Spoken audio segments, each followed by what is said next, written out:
Hello dear students, बच्चों 2018 का lab assistant का पेपर था अपना, जिसके मैंने आपको 134 जो क्वेश्चन तक थे वो करवा दिए थे केमिस्ट्री की। ठीक है ना। अब हम आगे की 135 से लेकर 150 तक के जो क्वेश्चन है 2018 के लैब असिस्टेंट पेपर के वो करने वाले। इट मीन्स अब अपन इसका पार्ट 2 सॉल्व करने वाले हैं। जिस बच्चे ने पार्ट 1 नहीं देखा है, इसी के डिस्क्रिप्शन में वीडियो का लिंक है, जिससे पहले वाला सॉल्व करवाया गया है 134 तक, वो कर लीजिए। तो एक्चुअली पेपर सॉल्व करने से हमें अंदाजा किसका लग जाता है कि पेपर में क्वेश्चन कौन से आने वाले हैं, किस तरह के क्वेश्चन आएंगे, लेवल क्या रहेगा क्वेश्चंस का। ठीक है, तो इसके पहले का जिसने भी सॉल्व नहीं किया हो, डिस्क्रिप्शन में लिंक है, वहां से देख लीजिएगा, वहां पे आपको मिल जाएगा। और प्लीज बच्चों शेयर कीजिए ताकि और बच्चों को भी इससे हेल्प मिल जाए। चलिए बच्चों आगे का अपन कर लेते हैं सॉल्व। तो बच्चों ये अपना 134 तक पहले वाली वीडियो में हो चुका था, 135 से करेंगे। एक चीज़ और बच्चों, अगर आपको यही पेपर पूरा चाहिए पीडीएफ में, तो आपको मेरा एक टेलीग्राम चैनल है, वहाँ पर मैं आपको डाल दूंगी। टेलीग्राम चैनल का लिंक क्या है वो भी आपको डिस्क्रिप्शन बॉक्स में मिल जाएगा। आपकी थोड़ी हेल्प मिल जाएगी कि आपको टेलीग्राम चैनल के थ्रू जो है उस पेपर का पीडीएफ मिल जाएगा। जिस बच्चे को चाहिएगा वो टेलीग्राम चैनल जो है मैं उसका लिंक दे रही हूँ, ज्वाइन करके वहाँ से इस पेपर का पीडीएफ प्राप्त कर सकते हैं। ठीक है, चलिए क्वेश्चन करते हैं। Reason for less reactivity of benzene than ethene and ethyne towards addition reaction. एक और बच्चों, अब तो आप क्या 12th क्लियर कर चुके हैं, जो बच्चे 11th 12th पढ़ रहे हैं उन बच्चों के पास भी इस पेपर को शेयर कीजिएगा, क्योंकि क्वेश्चन तो सेम है ना केमिस्ट्री के, ताकि उनकी भी स्किल डेवलप हो सके कि वो आगे कंपटीशन के क्वेश्चन सॉल्व कर सकें। ठीक है, योगात्मक अभिक्रियाओं की वृद्धि एथीन और एथाइन के बीच तुलना में बेंजीन की क्रियाशीलता कम होती है, क्या रीजन है। तो ये तो होता है अपना एथीन, ये होता है अपना एथाइन और ये होता है अपना बेंजीन। तो ये कह रहा है कि एडिशन रिएक्शन करनी है, हमें HCl को ऐड करना है, तो ये भी ऐड कर लेगा, ये ऐड कर लेगा, लेकिन बेंजीन ऐड नहीं करेगा। ऐसा क्यों है? तो आपको पता होगा कि बेंजीन में होता है इलेक्ट्रॉन जो होते हैं वो इस तरह से घूमते हैं, यहाँ से यहाँ घूमे, यहाँ से यहाँ घूमे, मतलब डीलोकेलाइजेशन होता है जो यहाँ पे लिखा हुआ वर्ड, मतलब इलेक्ट्रॉन घूमते रहते हैं। इस वजह से यहाँ पर जल्दी से एडिशन रिएक्शन नहीं हो पाती हैं। और एक्चुअली से आप इस तरह से कर सकते हो, देखो इलेक्ट्रॉन मान लीजिए यहाँ से यहाँ घूम गया, अब ये H+ है, ये आएगा रिएक्ट करने के लिए इसके साथ, कैसे करेगा? इलेक्ट्रॉन तो घूम गया, अब जब घूम गया फिर जाएगा, फिर वहां से घूम गया, फिर वहां से घूम गया, तो इस वजह से जल्दी से हो नहीं पाता है। और ये रिएक्टिविटी भी इसी वजह से कम होती है, स्टेबिलिटी ज्यादा होती है। तो आंसर इसका सीधा सीधा delocalisation of electrons. Correct order of atomic size of carbon, nitrogen, phosphorus, sulphur. बच्चों एटॉमिक साइज का ऑर्डर लगाते कैसे हैं कि परमाणु आकार का सही क्रम। तो दो चीज आपको ध्यान रखनी है कि आवर्त में बाएं से दाएं जाने पर आकार बढ़ता है, लेफ्ट से राइट जाने पर आकार घटता है। तो बाएं से दाएं जाते हैं तो आकार क्या होगा बच्चों? घटेगा। किसी एक आवर्त में ऊपर से नीचे आएंगे तो आकार बढ़ेगा, तो आकार क्या होगा? बढ़ेगा। अब देखिए कार्बन और नाइट्रोजन जो होते हैं बच्चों, इस सेकंड आवर्त में होते हैं। तो कार्बन नाइट्रोजन 14वें वर्ग में कार्बन आता है, 15वें वर्ग में नाइट्रोजन आता है। फिर उसके बाद फास्फोरस, फास्फोरस आ गया बच्चों थर्ड ऑर्बिट, थर्ड मतलब तीसरे आवर्त था। तो नाइट्रोजन के नीचे तो आता है फास्फोरस, और सल्फर आता है 16वें वर्ग में, तीसरे आवर्त में। तो अपने पास जो सारणी बन गई बच्चों, थोड़ा शॉर्ट में बना देती हूँ मैं यहाँ पे, ये सेकंड, ये थर्ड, ये 14वां, 15वां और ये 16वां। ठीक है, इस तरह से हमने बना ली। तो दूसरे आवर्त में कार्बन आ गया और क्या आ गया? नाइट्रोजन, यहाँ फास्फोरस आ गया, सल्फर आ गया। तो मैंने कहा ऊपर से नीचे आने पर क्या होता है? आकार बढ़ता है। तो इसका मतलब पहले इन दोनों को लगाना पड़ेगा। ठीक है, समझ में आ रही है ना आपको बात बच्चों? कैसे अपन सॉल्व करने वाले हैं ये देखिएगा। यहाँ पे पहले इन दोनों को लगा लीजिए, फास्फोरस सल्फर। तो 22 डायमेंशन में आकार घटता है, तो फास्फोरस का बड़ा होगा और सल्फर का कम होगा। आगे देखो, इसके बाद कहना है ऊपर नीचे इन दोनों में लगाना है।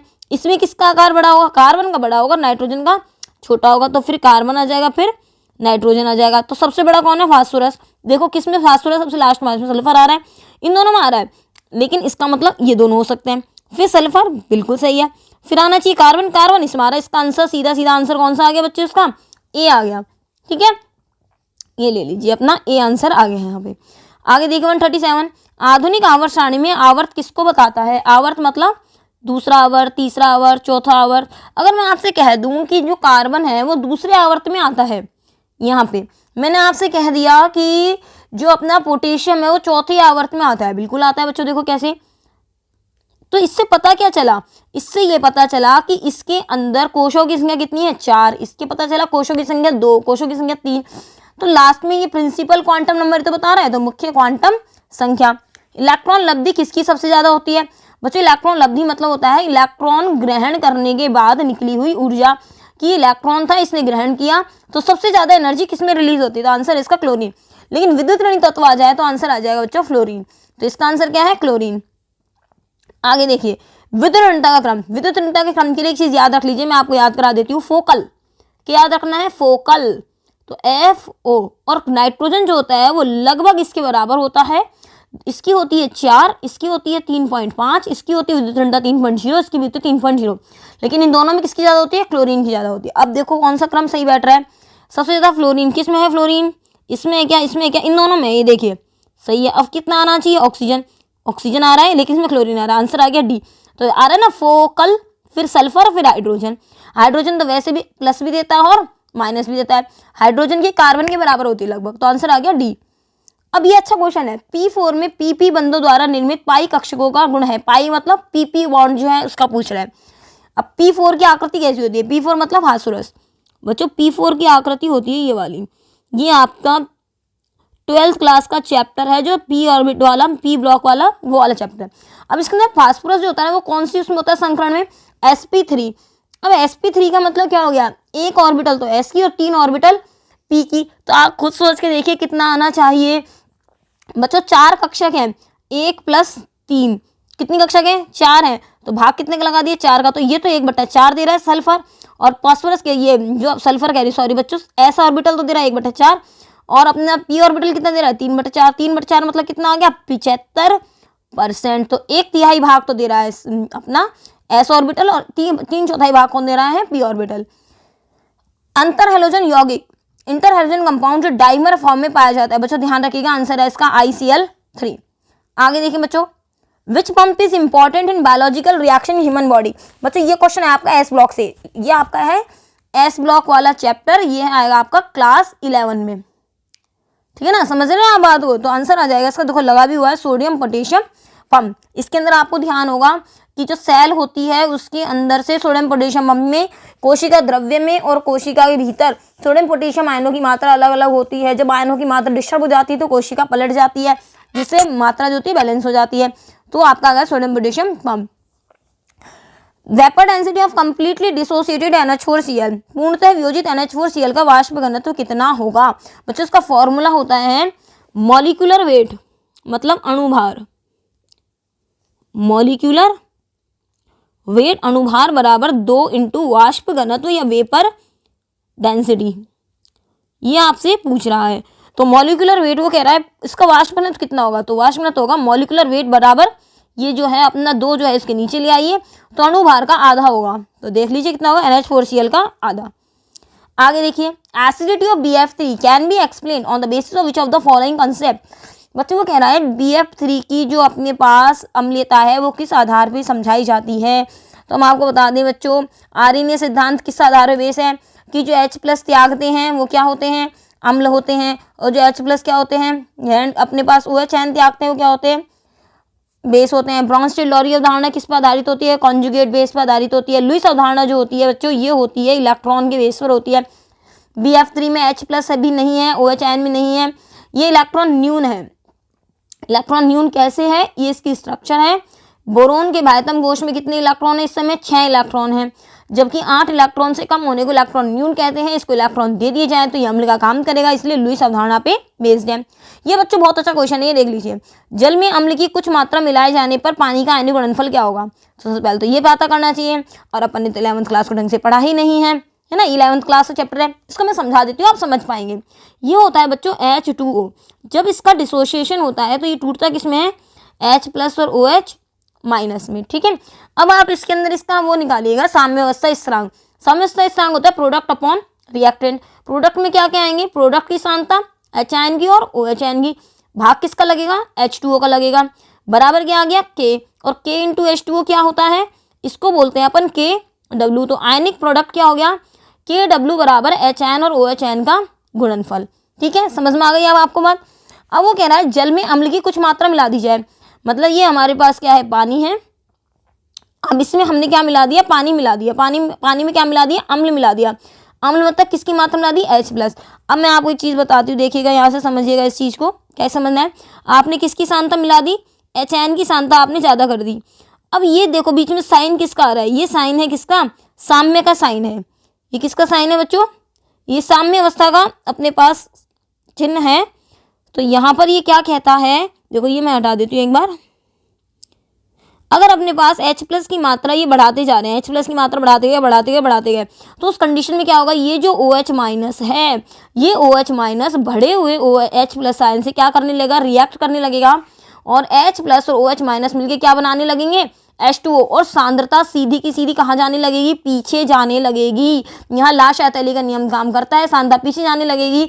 तो इसका मतलब यहाँ HN और OHN के गुणनफल पर कोई प्रभाव नहीं पड़ेगा, क्योंकि OHN की सांद्रता घटती जाती है। तो आंसर आएगा अपना कोई परिवर्तन नहीं होता, क्योंकि OH माइनस की सांद्रता घट जाती है। साम्य स्थापित करने के लिए बढ़े हुए H प्लस आयन से OHN रिएक्ट करने लगता है, वापस से पानी बनने लगता है।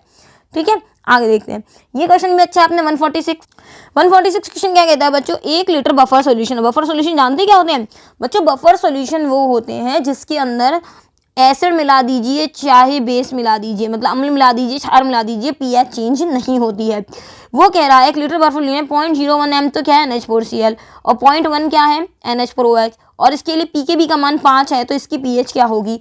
pKb का मतलब क्या होता है, यहाँ पे pKb 5 है तो इसकी pH आपसे पूछी गई है कितनी होगी। तो बच्चों ये थोड़ा सा लेंथी न्यूमेरिकल है, आइए इसको सॉल्व कर लेते हैं हम थोड़ा सा कि कितना कितना अपने पास होगा। तो ये अपना है NH4Cl और NH4OH। बच्चों इसको सॉल्व करने से पहले मैं आपसे चाहूँगी कि इस क्वेश्चन को आप नोट कर लीजिए कि NH4Cl की मात्रा तो कितनी है 0.01 m, और NH4OH की मात्रा कितनी है 0.1, और pKb की वैल्यू दे रखी है 5। अब इसको सॉल्व करने के लिए अब आप थोड़ा सा यहाँ देख लीजिए, यानी इक्विलिब्रियम आपने पढ़ा है तो क्वेश्चन आसान लगेगा, और नहीं पढ़ा है तो क्वेश्चन कठिन लगेगा। देखिए हम यहाँ पे आपको सॉल्व कर लेते हैं।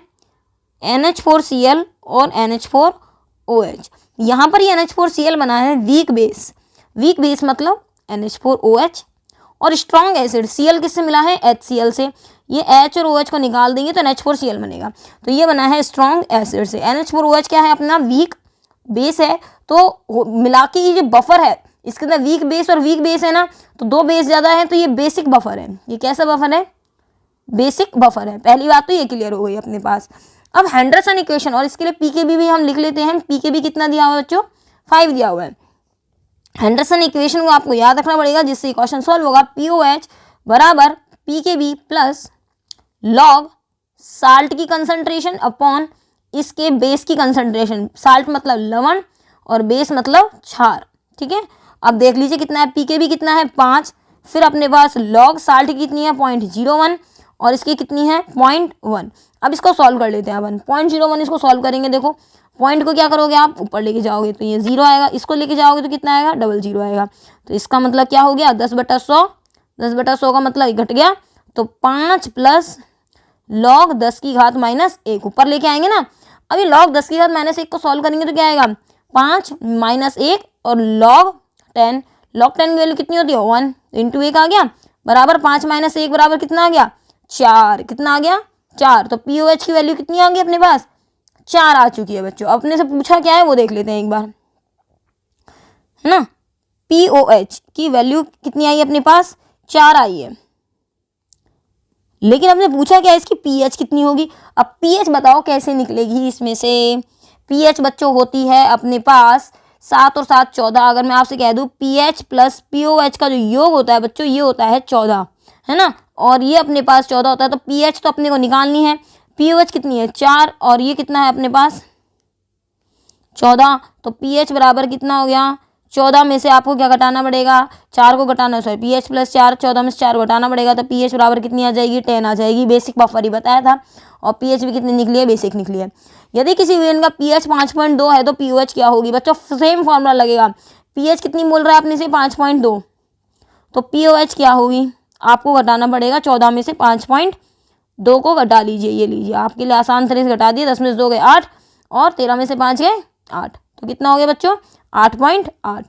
निम्न में से कौन सा विलेन बफर के रूप में कार्य करता है। बच्चों मैं आपको आंसर तो बता देती हूँ इसका ये है, लेकिन मैं बता दूँ बफर 2 तरह के होते हैं, एसिडिक बफर और बेसिक बफर। अभी अपन ने बात की थी दोनों। अगर अपने पास देखो यहाँ मैं आपको बात बता देती हूँ, ये वाली चीज़ यहाँ पर अपने पास वीक बेस था प्लस स्ट्रॉन्ग एसिड था, और ये जो अपने पास था वो कैसा था वीक बेस था, तो ये बेसिक बफर है। अब देखिए अपने पास क्या क्या चीज़ है। वीक होना चाहिए, बीच में क्या होना चाहिए वीक। अब ये अपने पास क्या है, वीक एसिड है, इसके साथ वीक एसिड है और स्ट्रॉन्ग बेस है।